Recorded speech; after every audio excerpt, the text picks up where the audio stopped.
masyarakat, denyut publik, denyut apa sebenarnya permasalahan mereka itu bisa dipahami oleh sesama anggota masyarakat. Negara mungkin luput untuk memahami itu. Tapi sesama anggota masyarakat seperti halnya kita bertetangga, tanpa kita harus dikasih tahu pun kita tahu masalah mereka. Yaitulah Banser, yaitulah Ansor. Sebagai organisasi, don't talk like pejabat lah. Karena nggak ada narasi pejabat yang menarik. Kita hanya membersamai obrolan-obrolan masyarakat sipil.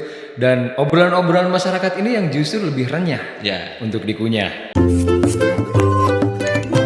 Assalamualaikum warahmatullahi wabarakatuh. Selamat datang sahabat-sahabat semua. Lanjut langsung aja ya. Di sini ada artis kita Bang Dwi Winarno. Dan di sini ada tamu spesial kita hari ini. Selamat datang Kang Sofwan. Yang mana kemarin? Yang mana aja Bang? Kali ini kita akan bahas langsung terkait. Jadi Kang Sofwan ini sedikit briefing ya. Kang Sofwan ini orang jago lah dalam untuk yang branding ya. Selama ini dampingi kita di Ansor, mendampingi branding. Mungkin teman-teman sering lihat postingan aneh atau lucu yang kadang viral. Ya muncul dari beliau. Terus. Kang mau nanya ini langsung aja direct, apa namanya, sepenting apa sih itu untuk yang branding? Branding sepenting apa? Specifically branding untuk sebuah organisasi seperti Ansor. Boleh. Oke. Tapi in general branding itu adalah menunjukkan bahwasanya kita itu adalah sebuah nilai yang berbeda. Kita itu adalah sebuah nilai yang layak untuk diadopsi. Jadi kalau kita bicara branding, kita bicara tidak sedang membicarakan masalah-masalah fisik, masalah-masalah variabel-variabel materi dan segala macam, tapi it goes into the soul. Ini bicara mengenai jiwa, ruh daripada sesuatu itu. Jadi branding sepenting apa? Sepenting kita itu punya ruh.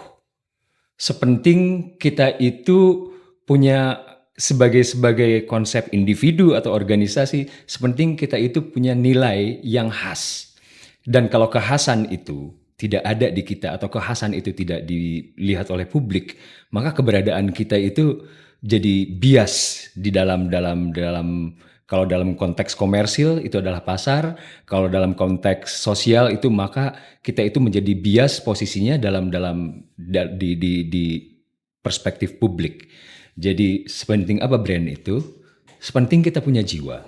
Sepenting kita itu bisa punya peran sebagai produk di pasar, sebagai organisasi kemasyarakatan seperti Ansor, itu adalah sepenting kita itu pada akhirnya dilihat peranannya yang benar-benar nyata di publik itu. Kayak gitu. Oke, berarti ini terkait untuk apa namanya, untuk yang cara pandang ya, membentuk cara pandang ya. Maksudnya saat ini deh Kang, yang dilihat Kang Sofwan, Ansor itu seperti apa? Ansor Banser itu saat ini seperti apa? Pada akhirnya setelah berinteraksi dengan sahabat-sahabat Ansor, saya melihat Ansor itu organisasi yang contain of a lot of twist, ya kan? Jelimet dalam perspektif yang sangat positif. Semakin dipelajari pada akhirnya, pertama tugas dalam branding itu adalah menyederhanakan kejelimetan itu. Jadi kita itu harus mengurai kerumitan-kerumitan dalam organisasi, kerumitan-kerumitan berdasarkan sudut pandang perspektif yang berbeda-beda. Pada akhirnya orang dengan spesifikasi di branding mampu untuk menyederhanakan itu semuanya, dan pada akhirnya kesederhanaan konsep tentang Ansor atau tentang apapun itu yang pada akhirnya kita proyeksikan ke publik, dan akhirnya itu yang publik bisa lihat. Ternyata Ansor tidak rumit. Ternyata Ansor itu tidak menjelimet. Ternyata Ansor itu adalah terdiri daripada sebuah spirit, sebuah DNA, nama Ansor yang mengandung misi yang agung. Ansor itu adalah penolong dan lain-lainnya.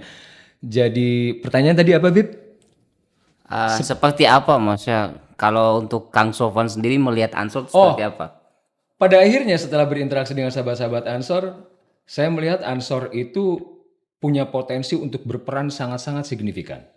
Ya, kalau misalnya negara menarasikan bonus demografi itu sangat besar dan melimpah, maka Ansor itu adalah sebuah organisasi yang mampu mengelola aset negara dan aset bangsa yang namanya bonus demografi itu menjadi energi yang bisa membawa Indonesia itu pada cita-citanya. Kalau salah kelola, atau kalau mitra negara gitu ya seperti Ansor itu salah mengelola bonus demografi ini, ya maka kegagalan regenerasi bangsa ini ya akan kejadian gitu loh. Jadi ini sekedar memotong nih pemirsa, Kang Sofwan ini betul-betul NU. Jadi meskipun bantu kita dan lain-lain, apakah nanti kalau ada pertanyaan, kok orang luar misalnya yang bantu Ansor enggak? Kang Sofwan ini dulu bapaknya adalah Roy Suryah di Kuningan, ibunya adalah ketua muslimat Di kecamatan. di kecamatan. Lalu kemudian punya kakak ipar juga mantan ketua PWNU Jawa Tengah. Jawa Tengah. Betul. Jadi NU Tulen. Nah, kemudian setelah sekian puluh tahun baru kita banserkan. Iya, kira-kira gitu. Ya, beliau ini lama berkecimpung di dunia branding, terutama dulu di korporasi produk-produk konsumtif, makanan, minuman, kemudian juga Sosial marketing. sosial media, betul. Sosial lalu marketing. Sosial marketing, lalu juga banyak di isu-isu politik, Betul. marketing politik dan lain-lain. Nah, sekarang beliau ini sangat fokus, concern, membantu kita semua karena jujur kita di Ansor baru belajar pentingnya arti branding bagi organisasi.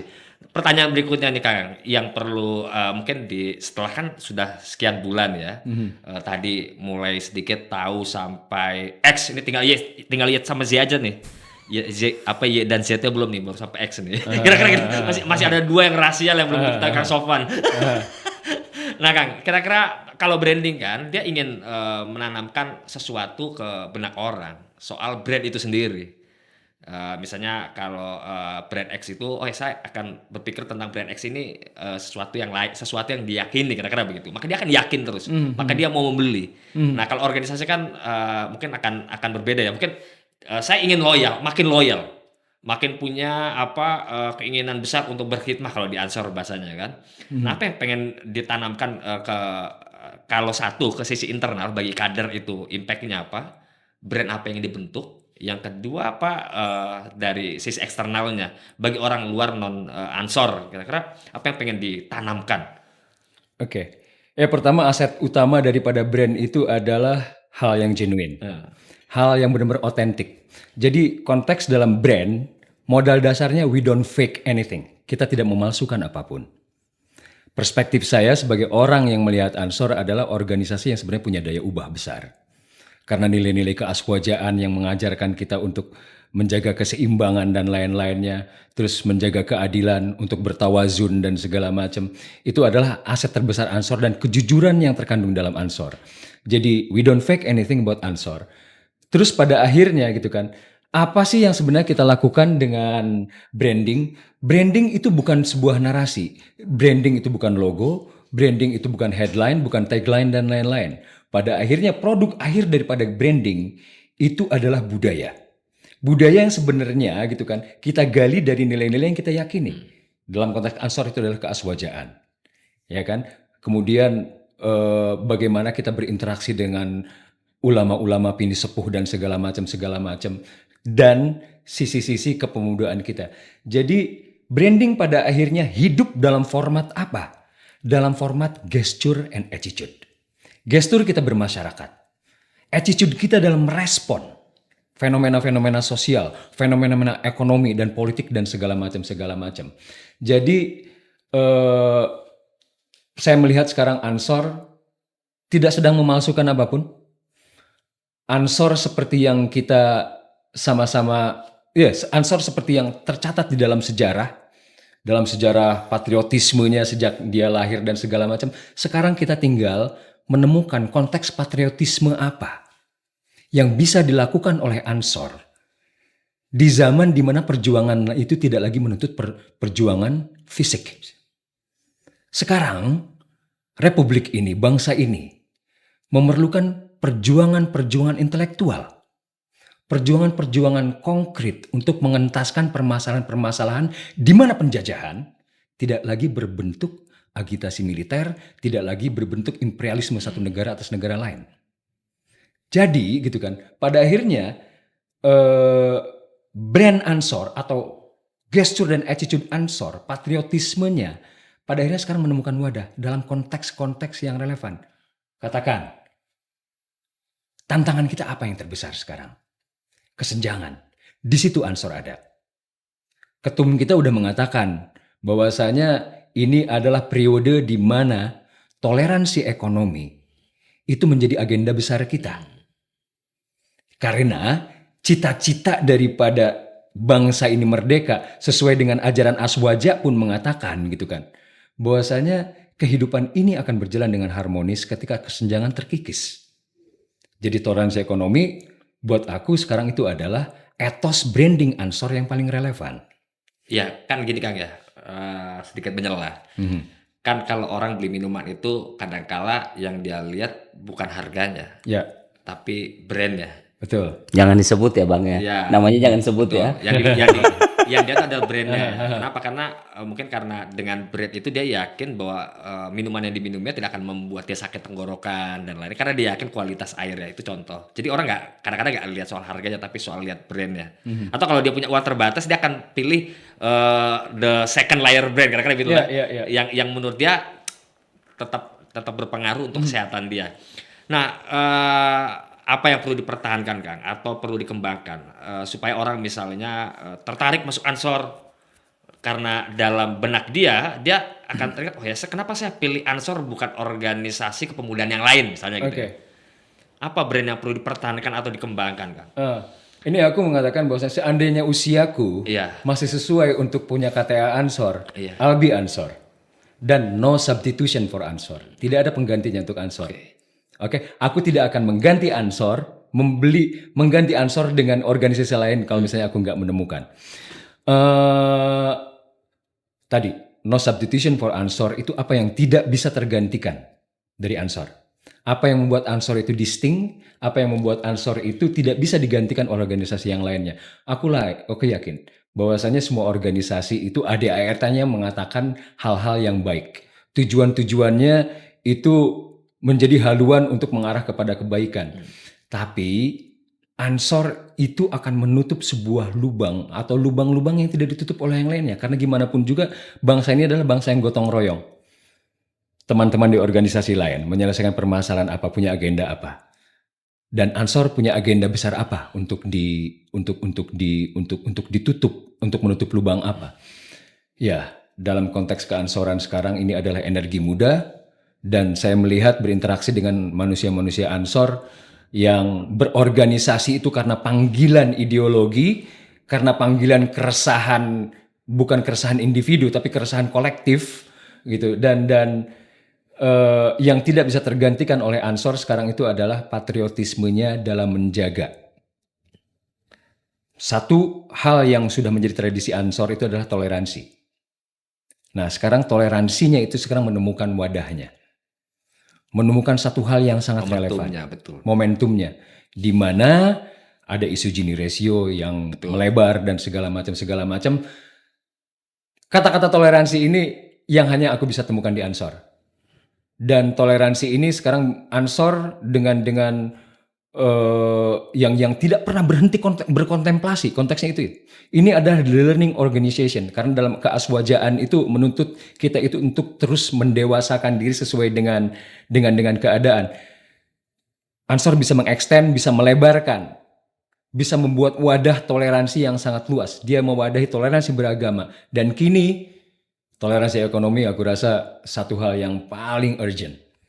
Paling relevan dan yang paling dibutuhkan negeri ini untuk bangkit. Aku tidak mengatakan bangkit dari keterpurukannya, tapi bangkit untuk meraih kedaulatannya. Kedaulatan 3 sesuai dengan cita-cita kemerdekaan, daulat secara politik, daulat secara budaya, dan daulat secara ekonomi. Trisakti. Trisakti. Bang, ini kayaknya kita akan sedikit yang tarik ke belakang. Oke. Tadi kan dijelasin Bang Du ya. Abang ini kan basicnya NU ya, tapi kok baru sekarang tiba-tiba nyampe Ansor gitu. Aku mau pengen dengar cerita. Kan kita tahu ya Kang Sofan dibawa langsung sama ketum. Kok tiba-tiba ketemu ketum? Pengen tahu dong gimana sampai abang tiba-tiba nyemplung di Ansor saat ini. Pasti Oke. mimpi disamperin bapaknya, aktif lu sekarang di Ansor ya kan? Jadi semoga ini Ansor. Ini gimana ya? Terlahir sebagai anak dari bapak yang NU. Itu satu hal yang pada akhirnya menjadi bagian daripada DNA aku.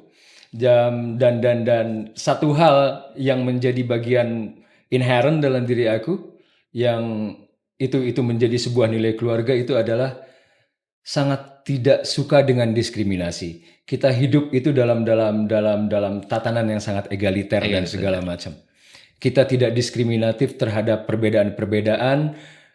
Kita orang yang tidak resisten dengan perubahan dan segala macam tanpa keluar dari prinsipnya. Dan itu adalah nilai-nilai yang tertanam dari sosok seorang kiai kultural NU. Bapakku tidak harus mengajarkan aku memperlihatkan teks-teksnya.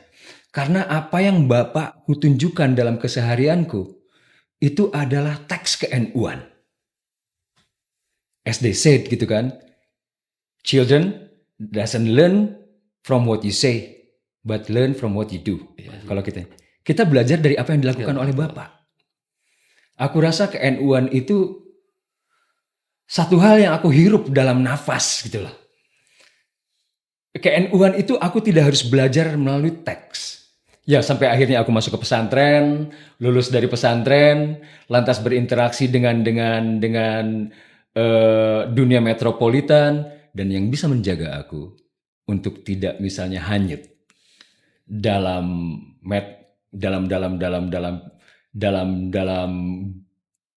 ketersesatan metropolitan atau segala macam itu adalah nilai-nilai ke-NU-an yang membuat kita itu dewasa, tidak kagetan.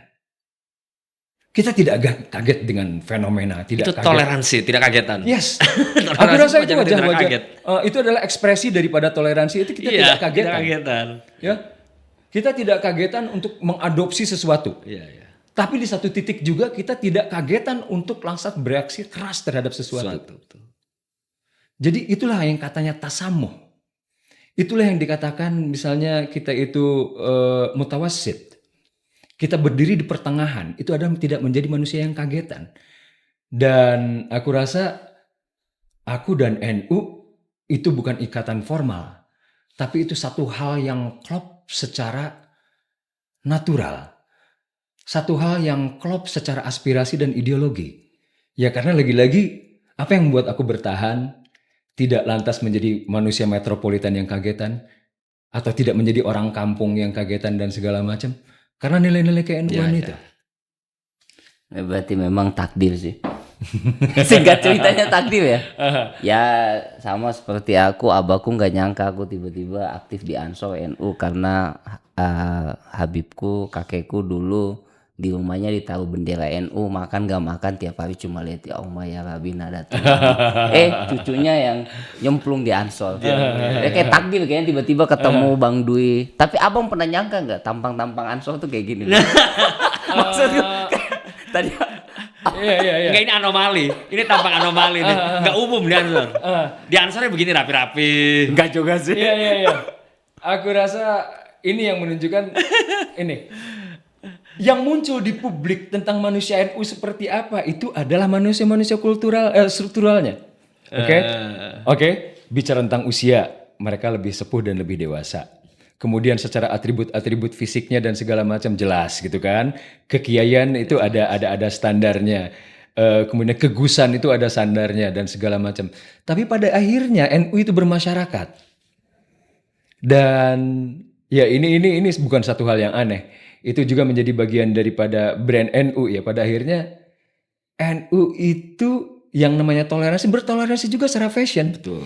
Bertoleransi juga secara gaya hidup. Enggak kagetan untuk resisten terhadap sesuatu. Dan melihat Bib Hamzah dan misalnya Bertolak belakang banget ya. Bertolak belakang keduanya ini. Iya. Yang satu gondrong, yang satu Ya setengah gondrong lah. setengah gondrong dan segala macam. Bayangkan, beginilah cara kita menikmati dan menerima kebinekaan itu gitu. Ya, dan itu dimulai dari NU yang bisa menerima macam-macam. Bisa ya, menerima karakter. macam-macam, bisa mewadahi apapun. Dan aku pada akhirnya tahu, jangan pakai kata-kata buset ya. Banyak juga orang timur di NU. Gitu Biasanya dilihat orang Jawa aja ya. Orang Jawa aja. Banyak juga orang timur di NU gitu loh. Ini menunjukkan bahwasanya kita berpenetrasi jauh. Iya. Kita sesuai dengan harapan sejarah. Pada akhirnya NU itu mewarnai Nusantara gitu loh. Sama kayak bicara timur, sampai sekarang nggak bisa kebayang maksudnya. Kakekku zaman dulu berapa puluh tahun yang lalu tinggal di Maluku Tenggara, lah kok bisa tahu NU gitu. Maksudku apa ya? Gimana caranya bisa? Kalau zaman sekarang kan gampang ya, media sosial dan lain-lain, kita bisa tahu kiai siapa. Tapi zaman dulu tuh loh, sampai baca kitabnya udah pembacaan kitab. Aku tanya, apa dulu Bip itu belajar dari siapa? Ya dari gurunya. Mau piye caranya? Maksud kebayangku bagaimana caranya maksudnya gitu. Artinya kan NU tuh kan udah jauh dari dulu tuh, maksudnya mungkin bahkan dari apa namanya, dari zaman dulu tuh memang pemikiran Nahdlatul Ulama tuh kan kayak udah sampai di ujung gitu. Tepat. Jadi apa yang nyebar duluan? Iya maksudnya itu. NU sebagai organisasi atau NU sebagai nilai? That's the point. Maksudnya Poinnya adalah NU sebagai nilai, NU sebagai brand dulu yang menyebar. Baru kemudian mereka tertarik untuk menjadi bagian daripada organisasinya. Oke, sekarang kalau kita misalnya lebih bersikap misalnya gini, kalau kita mau progresif gitu kan, mau progresif sebagai brand, jadikan NU itu adalah atau keansoran atau apapun itu sebagai nilai yang harus diamplify, lebih mudah sekarang, sebagai nilai yang harus terus menemukan relevansinya. NU nyampe ke timur Indonesia, aku yakin itu karena ada kesesuaian nilai-nilai yang dipahami oleh NU dengan fenomena-fenomena yang dihadapi oleh orang-orang di timur, sehingga diterima NU di timur. Dan pada akhirnya sejarah mencatat bahwasanya NU menjadi organisasi masyarakat terbesar di Indonesia, bahkan melebihi dari partai manapun. Atau NU itu menjadi organisasi yang terbesar di Asia atau di dunia dan segala macam. Itu adalah sebuah tesis yang membuktikan bahwasanya nilai NU mampu untuk bersenyawa dengan semesta alam ini. Bahwasanya NU itu harusnya udah menjadi the living example of Islam yang rahmatan lil alamin, yang merahmati. Makanya dia tersebar dengan begitu masif ya. Masif. Cepat dan masif. Ya, karena nilainya yang disebarkan. Enggak ada, bayangkan dalam agama pun la ikraha fiddin. Tidak ada pemaksaan orang itu untuk berislam. Tetapi gitu kan, ya pun kayak gitu, la ikraha fi NU. Tidak ada pemaksaan dalam ber-NU. Tapi yang disebarkan duluan kan nilainya. Orang bisa menerima nilainya. Lantas bisa menerima atribut-atributnya. And that also works in brand. Oh, oke. Gitu. Bayangin aja Bang, dulu orang mau ke timur naik kapal aja berapa lama coba. Sampai sekarang sih maksudnya. Iya. Bang, bicara terkait value kan. Ansor ya. Saat ini kan Abang menjadi konsultan lah ya, bisa dibilang ya. Konsultan atau apa ya, dibilangnya apa ya? Atau ayah gitu. Konsultan ideologis. Enggak lah, cuma nemenin orang kita, teman-teman jadi ngobrol. Nah ini saya perlu announcement lagi nih ke sahabat-sahabat. Jadi kalau ada pertanyaan kenapa sih dalam beberapa waktu atau beberapa bulan terakhir ini ada perubahan dalam wajah medsos kita. Nah beliau lah yang melakukan transformasi. Jadi kalau dulu kesannya kita ini hanya sekedar majalah dinding berupa kegiatan-kegiatan organisasi kita, sekarang sudah jauh berubah drastis.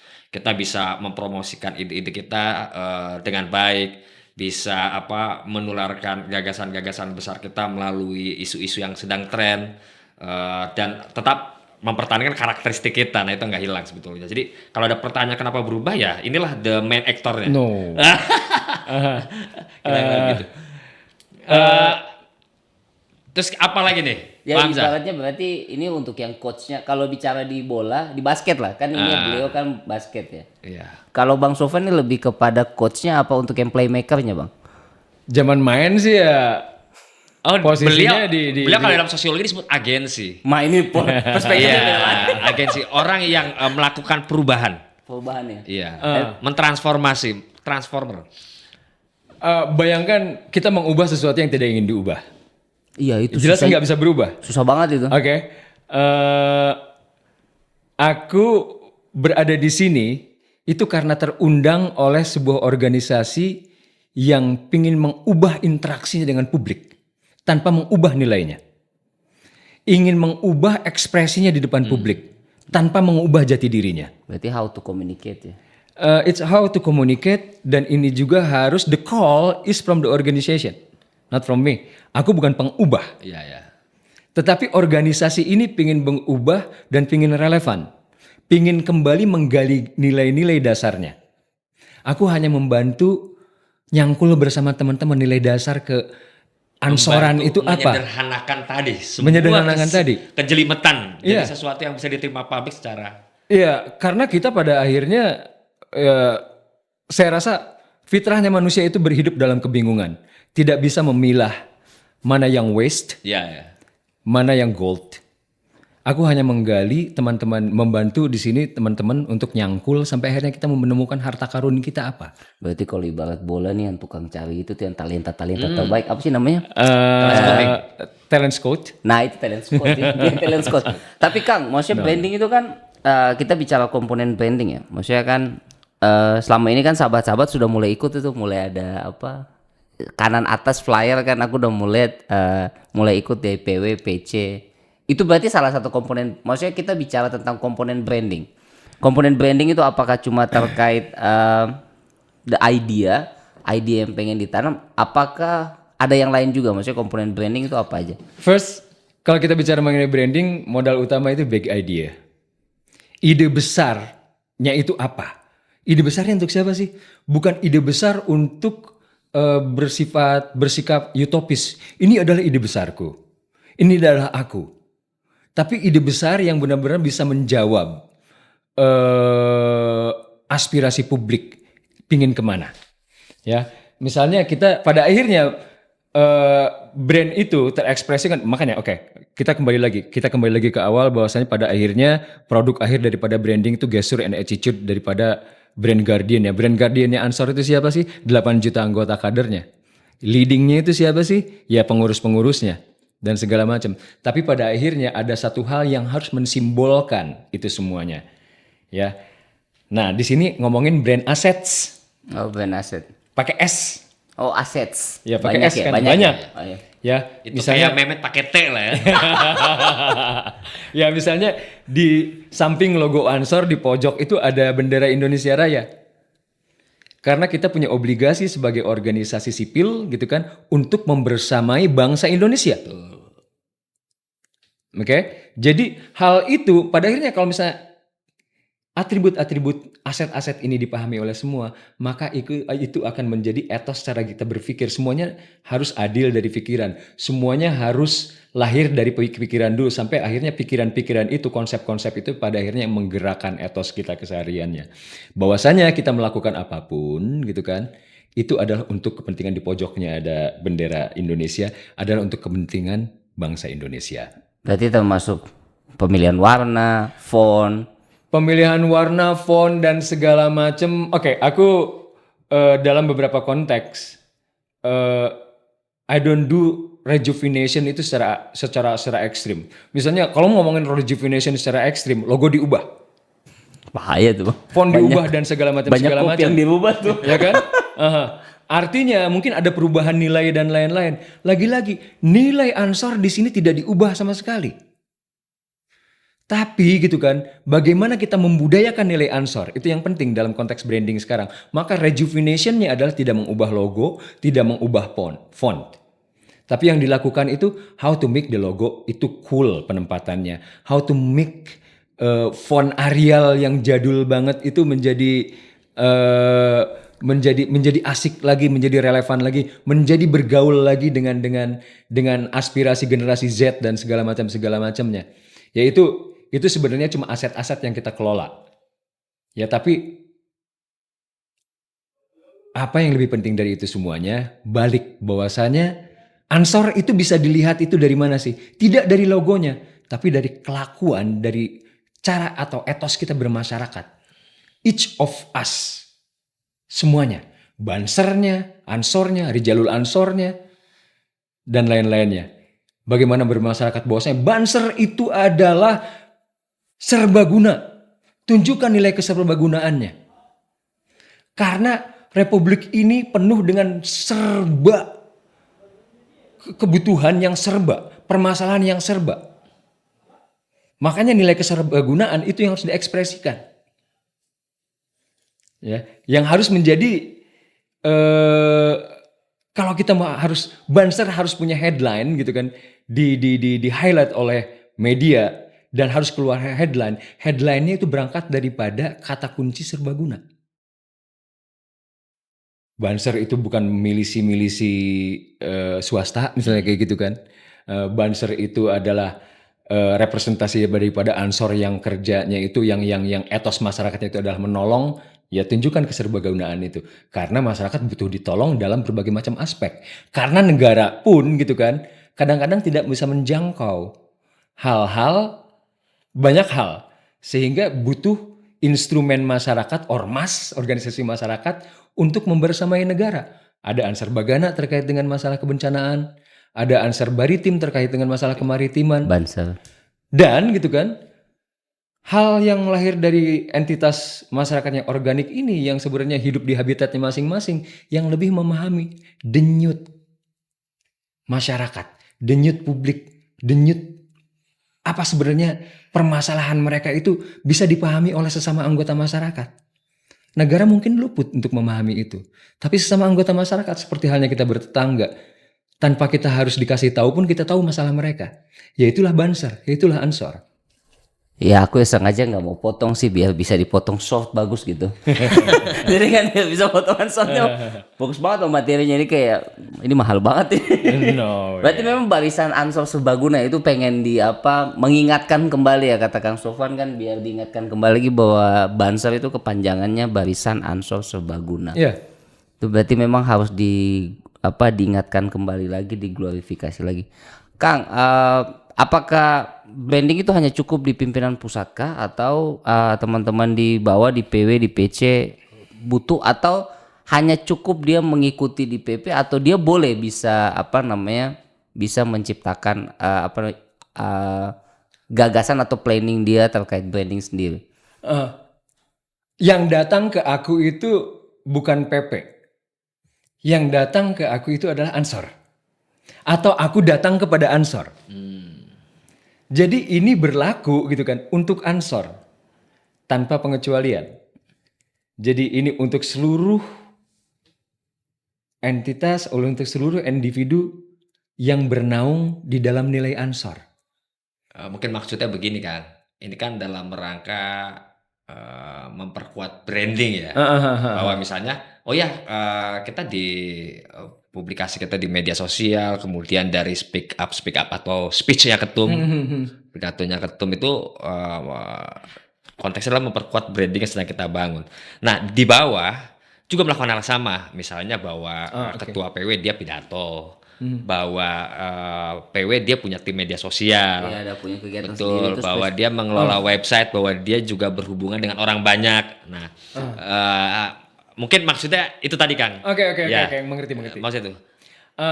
Ini kan masalah brand, padahal kan kalau udah terkait dengan organisasi di mana ada hierarki, kita kan bicara mengenai manajemen value kan. Iya betul. Brand management itu adalah manajemen value. Nah sekarang itu semuanya harus kontekstual. Di pusat jelas bicara hal yang sifatnya generik, Oke, keindonesiaan karena- dan segala macam. Ketika kita masuk ke wilayah, ya dalam konteks kelokalannya, dipersempit lagi ke cabang, dipersempit lagi ya dalam konteks kabupatennya atau segala macam. Jadi itu yang membuat Ansor itu relevan. Ketika nilai-nilai keansoran yang diinisiasi dari pusat pada akhirnya terpenetrasi dan relevan sampai ke sendi-sendi berbangsa yang paling kecil dan yang paling terpelosok sekalipun. Ya bicaralah tentang keambonan, bicaralah tentang keacehan, bicaralah tentang pelosok-pelosok remote area lainnya dan segala macam. Karena Atau itu bicaralah ketahanan pangan tentang di desamu yang kamu menjadi pengurus ranting di desa tersebut, kira-kira gitu ya. Iya, bicara mengenai ketahanan pangan satu hal yang menarik lagi sih. Aku berharap Misalnya itu ya contoh aku bahwa berharap ini dipicu sinkron oleh betul. pertanyaan-pertanyaan tentang ini. Coba tanya tentang ketahanan pangan. Tapi kalau ketahanan pangan kayaknya kita harus butuh panjang nih Bang. Oke. Tapi kan sebenarnya kita bicara terkaitin dulu deh Bang. Soal Kita branding aja, branding dulu ya. deh. Oke. Karena kalau ketahanan pangan kayaknya bakalan panjang sih. Branding berarti nggak harus selamanya medsos itu, ya ini kita bicara tingkatan PW dan PC, berarti nggak selamanya harus merespon isu nasional ya, global ya. Dia cukup hanya melihat potensi apa sih yang ada di wilayah sekitar, itu yang dia yang dia harus explore dan dia Yep. Tepat. Karena pada akhirnya ini terkait dengan masalah engagement. Engagement itu adalah masalah keterikatan. kepengurusan dari berbagai macam level. Yang di pusat ya terikat dengan isu nasional, yang di daerah terikatlah dengan isu-isu daerah. Karena itu yang membuat kita itu sebagai organisasi terikat dengan society kita, dengan segmentasi kita. Segmentasi PP itu adalah nasional, segmentasi PW itu adalah provinsi. Ya, jadi kita kelola. Dan inilah yang membuat kita itu belajar untuk menjadi organisasi yang mendengar dan melihat sebelum menjadi organisasi yang ingin didengar dan ingin dilihat. Ya kan? Kita harus mendengar dulu, kita harus melihat dulu. Dalam hierarki itu. Dalam isu lokal ada apa, dalam isu daerah, ada isu provinsi apa. Kita dengar, kita lihat. Baru kita itu menjadi sebuah organisasi yang dilihat dan didengar perannya. Itu semuanya harus dimulai dengan keinginan kita untuk menjadi organisasi yang sadar bahwasanya kita bagian daripada publik, kita bagian daripada masyarakat, dan kita ada itu eksistensi kita ditentukan oleh peran kita dalam masyarakat. Dan kita tidak akan punya peran apapun kalau kita nggak menjadi organisasi yang mendengar dan melihat. Ya berarti memang kembali lagi sih ke pelajaran di Klatsar sih, monitoring daerah sekitar. Betul. Berarti kan memang kalau dari kita sendiri kan jujur ya, kita kan sosmed pimpinan pusat pun kalau melihat ada sesuatu yang unik di cabang ataupun wilayah yang menurut kita unik, kita akan naikin engagementnya. Intinya dari lokal kita naikkan menjadi global. Tapi kalau memang kalau relatif sama pimpinan pusat bicara tentang ketahanan pangan nasional di cabang bicara tentang ketahanan nasional, menurutku sih kurang ya. Alangkah baiknya kan dia berbicara tentang ketahanan pangan terkait wilayahnya sendiri. Itu karena kan dia yang lebih paham daerahnya sendiri sebenarnya. Oke, ini ada kadang-kadang di situ kita tertantang untuk menjadi manusia kreatif kan. Kita tentang untuk menjadi manusia kreatif. Ada adagium dalam dunia kreatif itu kita harus think outside the box. Tapi jangan sampai yang keluar box juga sih. Nah, itu dia. Konteksnya ini bicara mengenai di mana kita menempatkan outside the box-nya. Idealnya kita harus think inside the box dulu. Karena kita harus memahami apa yang dalam kotak kita. PP adalah kotak nasional. Ya. PW adalah kotak provinsi. PC adalah kotak kabupaten. Itu adalah kotak yang harus kita pahami dalam pemikiran. Lantas kalau kita membuat konten, baru konten itu mengandung twist-twist, mengandung kejutan-kejutan, baru ekspresikan yang inside the box tadi menjadi eksekusinya out of the box. Jadi buat kita, outside the box itu tempatkan di dalam eksekusi. Tetapi dalam kita memahami kesemestaan kita, semesta kita itu dalam kotak, inside the box gitu loh. Jadi jangan buru-buru bernafsu pengen outside the box mulai dari sejak memahami sesuatu. Pahami dulu konteks inside the box-nya. Bang Dwi udah ngantuk ini Bang. Ya udah. Enggak maksudnya, ini kesimpulan terakhir aja sih Bang. Terkadang isu daerah Jadi ngantuk tetap aja tidur nanti habis subuh. Kadang isu daerah tuh nggak terlalu, maksudnya mungkin ya terkesan kayak nggak pede nggak sih? Maksudnya kayak kadang pun berpikir bahwa isu daerah ataupun sesuatu yang terkait daerah tuh bagi dia mungkin kurang engagementnya, makanya kadang pengen berpikir langsung bicara tentang nasional, bicara tentang skala nasional. Ada nggak percaya diri gitu Bang? Maksudnya, padahal kita sendiri yang pimpinan pusat pun kadang kita mau cari footage yang di daerah, karena betul. Indonesianya tuh lebih berasa Indonesianya. Iya.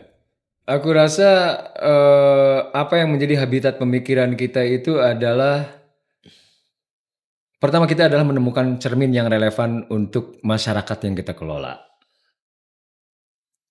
Ya di daerah, kalau misalnya kita punya perspektif yang tajam, kita akan menemukan cermin-cermin itu. Yang hanya dibutuhkan di sini adalah ketajaman perspektif. Isunya bisa jadi biasa aja. Tapi sebuah isu itu adalah, katakanlah dia adalah sebuah benda yang punya volume. Ya, kita hanya menentukan dari perspektif apa isu ini menarik, dari sisi apa isu ini punya nilai hulu ledak atau apa, dari perspektif apa juga pada akhirnya kita akan berkontribusi untuk untuk menyelesaikan sebuah isu. Jadi ini masalah ketajaman perspektif. Kemampuan kita untuk Iya, mengeksplorasi mungkin posisi. menarik kali gini Kang ya. Eh, karena tadi daerah itu kan masing-masing punya kekhasan, punya problem, punya dinamikanya sendiri. Bisa aja misalnya pimpinan pusat mengadakan pelatihan untuk membuat apa yang kita lakukan setiap hari Jumat tuh. Rapat tim konten ya kan. Dan lain-lain. Kenapa? Supaya dia juga punya kekhasan di media sosialnya soal apa yang mau dia bincangkan ke publik kan. Tanpa harus kehilangan ruhnya. Iya. Yang kedua, tanpa harus mengabaikan apa yang program prioritas yang sudah dijalankan atau sudah ditekankan oleh pimpinan pusat ya menjadi program di level nasional. Mungkin akan lebih menarik juga itu. Sebenarnya singkat aja sih Bang. Bagi yang mau langsung di komen-komen aja. Lo kan kita langsung Iya. aja kan. Maksudnya bagi dari sahabat-sahabat pimpinan wilayah, pimpinan cabang yang mau langsung komen aja. Semakin banyak komen yang mau, semakin Nanti kita berpikir berikutnya, untuk. betul. Tapi kalau Jadi, pada dasarnya begini, bahwa apa yang dilihat di media sosial itu bukan sesuatu yang tiba-tiba, dia direncanakan, dia melalui hasil diskusi, dia melalui hasil penajaman pikiran, dia melalui kreasi banyak orang yang dia tidak tiba-tiba kira-kira. Orang perlu paham itu. Betul, ada betul, rangkaian proses. Betul. ya singkat ceritanya begini, tiap Jumat malam kita rapat konten untuk membahas 7 hari konten, itu durasinya dari jam 7 sampai jam 12 malam. Ya seperti itu sih Khusus malam ini bonus sih karena kita ada podcast. Oh iya khusus malam. Kita selesai lebih cepat. Kalau saran Kang Sofwan, ini Jumat malam kita taping ya. Saran Kang Sofwan memang yang paling penting adalah ketahanannya, durability-nya ya. Iya. Endurance. Endurance itu karena kata Kang Sofwan sendiri. Ini Jumat malam bukan malam Jumat. Jangan pikirkan endurance yang Saya itu. bilang Jumat malam, Jangan pikirkan endurance yang itu. Jumat malam. Saya bilang kan ketahanan Bang. Ini bukan ketahanan pangan, ketahanan bagaimana menjaga tetap waras Bang malam-malam. Tiba-tiba Vina bilang. Karena gini, karena sebetulnya mungkin ada banyak juga orang-orang kreatif potensial yang perlu dirangkai menjadi kekuatan tim yang tadi bisa bekerja secara gotong royong secara benar. Iya banyak ya menurutku kadang-kadang Ansor banyak kok yang viral ya kayak di TikTok, IG banyak banget. Karena yang penting kita memperkenalkan ini sesuatu yang direncanakan, memang ada sesuatu bahasa yang direncanakan dan namanya branding kan. Branding itu kan bicara tentang jangka panjang ya Kang ya. Dan butuh untuk yang trial and error kan, formatnya seperti apa, trialnya seperti apa. Bahkan yang kita pikirin, oh ini bakalan viral nih. Cuman malah yang kita pikirin bakalan viral ya ternyata biasa aja, malah yang viral Bang Dwi gitu. Contohnya sampai sekarang Bang Dwi videonya banyak banget kan, itu kan sesuatu yang gak kita bayangkan. Itu kan butuh untuk yang trial and error ya Bang. Iya betul. Ya sebenarnya kita hanya perlu memaksimalkan kapasitas otak dan endurance kita dalam berpikir. Endurance Bang. Ya endurance dalam berpikir, bahwasanya kita tinggal merespon sesuatu dengan kelengkapan sudut pandang. Makanya penting ketika kita bicara rapat editorial plan mingguan gitu kan, kita mengawalinya dari obrolan-obrolan ringan. Betul. Sebenarnya ini adalah produk daripada obrolan publik. Kita hanya mereplikasi obrolan publik di dalam ruang meeting, di dalam ruang rapat. Ya kemudian pada akhirnya obrolan-obrolan ini kita rumuskan. Apa yang sebenarnya perlu kita respon dan tidak. Dan bagaimana cara kita meresponnya. Jadi saya rasa ini bukan hal yang sulit. Kita hanya perlu untuk melatih diri tanpa harus ada pelatih dari naturalisasi atau apapun ya. Naturalisasi. Ya, harus ada pemain naturalisasi sekalipun gitu. Ini hanya kita merumuskan obrolan-obrolan yang menarik ya, dalam konteks PW adalah tentang isu-isu obrolan-obrolan yang lagi fenomenal happening di provinsinya dan lain-lainnya. Ya, gitu. Aku sih lagi cari-cari nih Bang, yang konten paling viral, yang paling sering diomongin itu apa ya? Oh ini Rokok kemarin. enggak, itu yang percuma open house kalau nggak open heart. Itu berapa? Setelah Lebaran. Itu 1.000 sih. Ada waktu satu yang viral. Oh yang dulu Bang, yang waktu pertama kali Kang Sofwan masuk itu yang apa namanya? Itu loh yang terkait narasi media sosial yang rame disuruh kabur aja dulu. Oke. Ya, aku rasa kayak gini. Sebagai organisasi, don't talk like pejabat lah. Iya. Karena nggak ada narasi pejabat yang menarik. Oke? Sebagai organisasi masyarakat ya bersamailah obrolan-obrolan masyarakat sipil ini. Kita hanya membersamai obrolan-obrolan masyarakat sipil dan obrolan-obrolan masyarakat ini yang justru lebih renyah Ya. untuk dikunyah. Lebih membuat orang itu pada akhirnya terpanggil untuk menjadi bagian daripada obrolan itu walaupun tidak secara langsung ya, karena obrolan itu tidak berhenti di ruang rapat kita. Pada akhirnya obrolan ini menjadi modal orang untuk mengolah sendiri, untuk berwacana. Jadi aku rasa tinggal apa yang harus kita lakukan itu adalah berbicara sebagai masyarakat, sebagai warga masyarakat. Jangan takut untuk memulai dengan hal-hal yang bodoh sekalipun gitu kan. Karena kecerdasan itu adalah sebuah hasil daripada penemuan-penemuan di tengah kebodohan-kebodohan itu. Dalam kebodohan-kebodohan itu kita bisa, kebodohan-kebodohan itu sebenarnya itu adalah mozaik-mozaik yang kalau misalnya kita put together as a big picture, itu akan menjadi hal yang menarik untuk diperbincangkan oleh publik gitu loh. Oke. Kayaknya memang udah closing. Minggu depan Bang kita bahas terkait ketahanan pangan ya. Nanti Kang Sofwan sama Bang Marno lah. Oke. Peci merah ya kan, bahas terkait ketahanan pangan. Kalau menurutku kita bahas ketahanan pangan ini panjang ini kayak. Kalau terlalu lama juga kurang. Baik sahabat-sahabat semua kayaknya cukup sekian. Kalau sahabat-sahabat semua mau kita berbagi ilmu dari Kang Sofwan terkait editorial plan, how to make a good plan, how to make a good content, and how to manage, ya komen mau aja. Nanti baru kita bahas caranya gimana. Ya. Pokoknya yang penting mau aja dulu, mulai aja dulu, pasti ada jalan. Kita bikin di Bali lah. Kayak ketum lah. Boleh lah, bisa lah. Nah, oke, baik sahabat-sahabat semua, saya ucapkan terima kasih. Oke, Bang Sofwan, makasih banyak, thank you so Sama-sama, much. aku terima kasih juga. Bang Dwi, Bang Artis, makasih udah sediakan waktu. Bang ini artis ini Bang, udah. Tanda tangan dong. Lo ini yang artis seniman bener. Artis kan seniman gua gambar-gambar. Itu di belakang tuh ada T-nya artis. Oh, iya. Kalau ini artis, selebriti. True. Baik, dari saya Hamzah cukup sekian. Wallahul muwaffiq ila aqwamit thoriq. Wassalamualaikum warahmatullahi wabarakatuh. Waalaikumsalam. Waalaikumsalam warahmatullahi wabarakatuh. Alhamdulillah. Alhamdulillah. Cut.